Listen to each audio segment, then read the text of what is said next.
Hey everyone, Adam here. So was your podcast? I got another movie review for you today. I had the chance to check out Glasshouse, which is coming to VOD July 12th.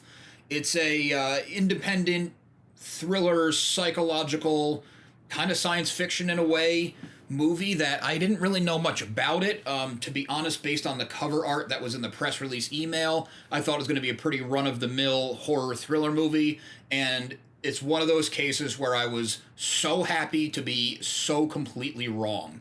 Glasshouse follows a family or a family unit that survives a pandemic. It's called the Shred. It's a disease that makes people forget. It's kind of like airborne dementia, but taken to an extreme level, and it just decimates the society.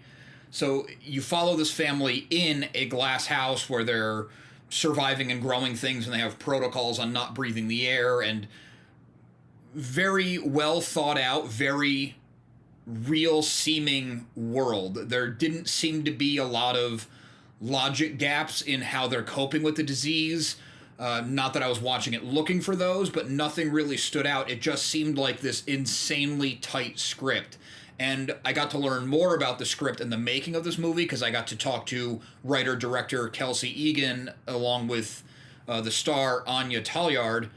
So check our channel for that interview. I don't want to reiterate the whole thing here because it's a fascinating one, and how this movie came together, it's inspirational for creators, it's cool for movie fans, it adds that much more depth to the movie. But even having watched this without seeing any of that, I was blown away by Glasshouse. As I said, written, directed by Kelsey Egan, along with her often collaborator, Emma Lungiswa DeWitt. I apologize for everyone's involved name pronunciations. If you've been watching my videos, you know I'm not great at that to begin with, and this is a South African movie, so there's a lot of South African talent behind it, or European talent behind it. Apologies on the name pronunciation.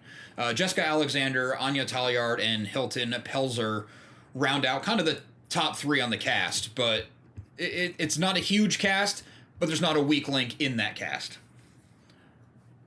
The family, as they're going on, is the matriarch figure, along with Evie, Bee, Daisy, and Gabe is the boy's name. They're living in this protected environment. They have these rituals. It almost feels like a cult, where I started to get this unsettled feeling on who these people are, but it's just this way human beings have adapted to living in this world, or at least these specific human beings. The setting is incredible. It's an actual, I believe, Victorian-era glass house. Incredibly lucky find for an independent movie that couldn't afford to build something like this. I don't know if a major production could afford to build something like this, and even a recreation probably wouldn't be as cool as this real, authentic thing. As the family is kind of doing their thing and you see some of the rituals and you start to get this feeling of unease, a newcomer comes in. Maybe it's someone from their past, maybe it's not. That's a big part of the story, going back and forth, and how that person assimilates or makes their way into the family, causes some schisms. Sorry for the vague talking and looking all around the room. I just don't want to give this movie away because the discovery is half the joy of it. There's so many moving pieces, and as things fall into place and it just lines up so perfectly, you can think back to the beginning and see, oh yeah, that was there. Oh, that was there. There's not this weird thing where it's a mystery that's impossible to solve.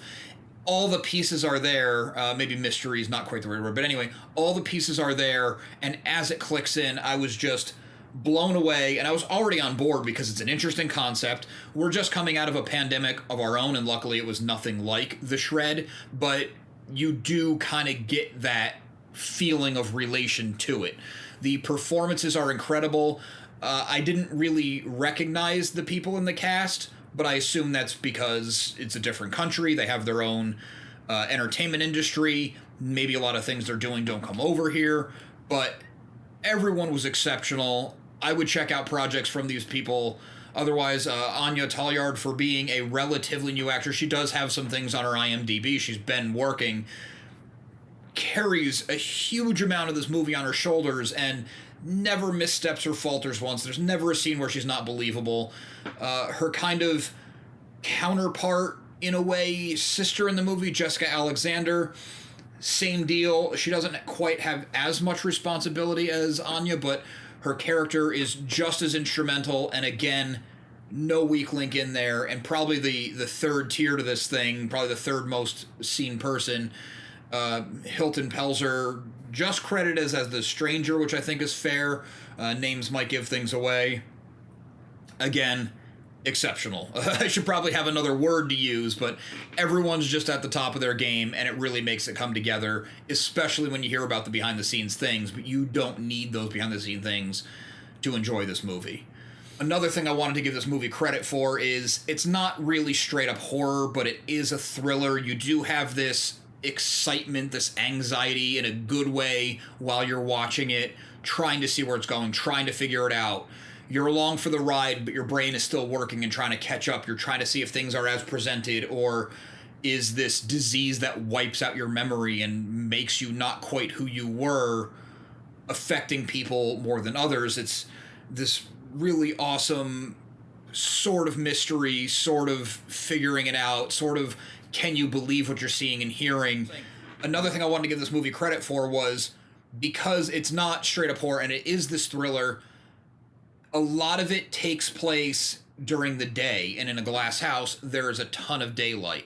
And the only other movie I've seen do it so effectively recently was A24's Midsummer, which is a horror thriller set in bright, beautiful countryside. This is thriller set in a bright, beautiful glass house. I forget the word that they used for it in the interview, but the setting should make it more pure, almost makes it creepier.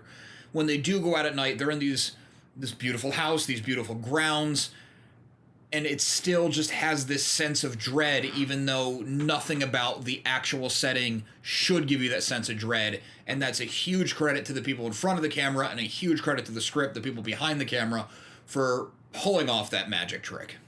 It's scored with kind of a minimalist score, a lot of orchestra, a lot of string instruments, which are a great way to add tone and add tension. The score is never overbearing or in your face. It never takes you out of it. It's just this subtle reminder to keep your brain in that mode, to keep, not literally obviously, but looking over your shoulder to see what's coming, what's going to be around the next corner, what's going to, it's all the pieces really line up. The visuals, the audio, the acting. I've been thinking a lot about this movie just in the time since I've watched it, which, as I mentioned, has not been that long, but it's one that's going to stick with me for a while in all the best ways. It's also one of those movies where I've already been telling other people about it. It's coming out July 12th. I've been telling them to be on the lookout to check it out, because it's one of those things that you feel like you've discovered something and you want to pass it on to your movie-loving friends, because I don't know about you, but I've been having a hard time finding movies that I'm really connecting with. There's a lot of stuff that's like, yeah, it's fine. We're essentially in this world of fast food movies where, yeah, you take it in, you ingest it, it's fine while it's going down, you kind of forget about it. That's seems to be where we're at with the entertainment industry. So when ones like this, when ones like Glasshouse come along and really stand out, you want to cue your friends, you want to cue other people into it. So this is me doing my best to cue you into it. Glasshouse, coming July 12th on VOD. Definitely make sure you check it out. Please make sure you like and subscribe. We have a lot more reviews, interviews, new movie coverage, unboxings. I got theme park coverage coming. A lot of stuff you're not going to want to miss out. Leave a review if you can. Hit the bell if you can. All that stuff helps us grow our audience. We've been really making an effort to bring you more content. So anything you can do to help us boost our signal, we really appreciate. Also, make sure you listen to So Wizard Podcast every single week wherever you get your podcasts. So Wizard Podcast can also be found on Patreon, where for as little as $1 a month, you get multiple monthly bonus shows. SoWizardPodcast.com is your resource for reviews, recommendations, videos, merchandise, and more. We love hearing feedback. Drop something in the comments. Leave us something on social media. I would like to hear in a couple weeks your opinions on Glasshouse. I don't think I'm overselling this movie, so did it work for you? Did you get the same thing out of it that I did? Let's talk about it.